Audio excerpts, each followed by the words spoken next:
থেকে আবার খবর আসছে যে স্পেশাল ইন্টেন্সিভ রিভিশনের হিয়ারিং এর আতঙ্কে মৃত্যু হয়েছে এক বৃদ্ধের। তাকে হিয়ারিং এ ডাকা হয়েছিল, আসলে তাকে না, তার পরিবারের 11 জনকে ডাকা হয়েছিল হিয়ারিং এ। সেই 11 জনের নথি তিনি খুঁজে বেরিয়েছেন, পাচ্ছিলেন না। পরিবারের অভিযোগ, সেখান থেকে সেই টেনশন থেকে হৃদরোগে আক্রান্ত হয়ে মৃত্যু।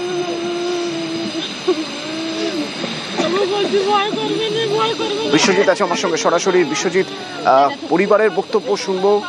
আর 11 জন, এই 11 জনের হিয়ারিং এ ডাক, মানে কোন কোন নথিতে কোথায় সমস্যা ছিল?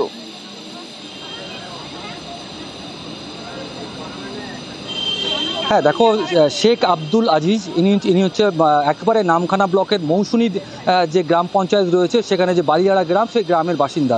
একেবারে 62 বছর বয়স।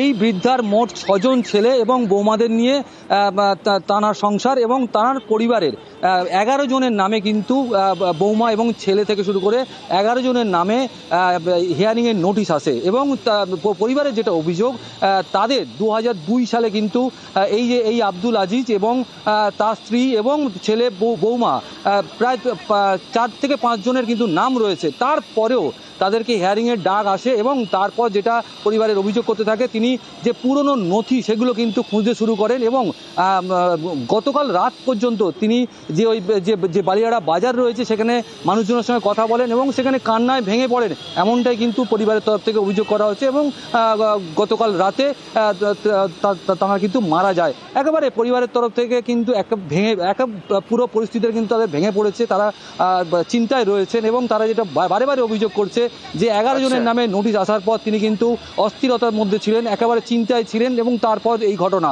এবং সেই ঘটনাকে কেন্দ্র করে আজকে সকাল থেকে কিন্তু বালিয়াড়া গ্রাম একেবারে উত্তপ্ত বললে চলে। এবং পরিবারের তরফ থেকে এবং আশেপাশে যারা মানুষজন, তারা কিন্তু রাস্তায় টায়ার জ্বালিয়ে পর্যন্ত বিক্ষোভ দেখাচ্ছে, এমনটাই কিন্তু আমাদের কাছে খবর আসছে। অতনু,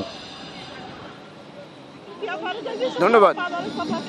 বাজারে সে কোয়া বলা করতেছে যে তোমার ছেলেগুলোর সবের নাম ভুল, তোমার কাছ থেকে তোমার নাম ভুল, সব ছেলে ঘুরে আসে।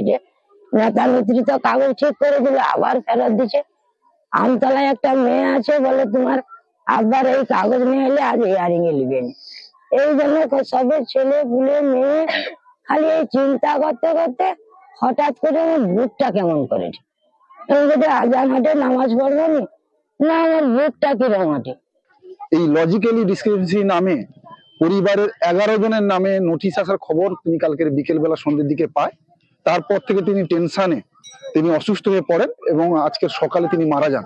তারই প্রতিবাদে আমরা মৌসুমী অঞ্চল তৃণমূল কংগ্রেসের সমস্ত শাখা সংগঠনকে নিয়ে এই বালিয়াড়া 12 আজকের আমরা কেন্দ্রীয় সরকার এবং কেন্দ্রীয় নির্বাচন কমিশনের তার অপরিকল্পিত এসআইআর বিরুদ্ধে আমরা আজকের এই আন্দোলন করছি।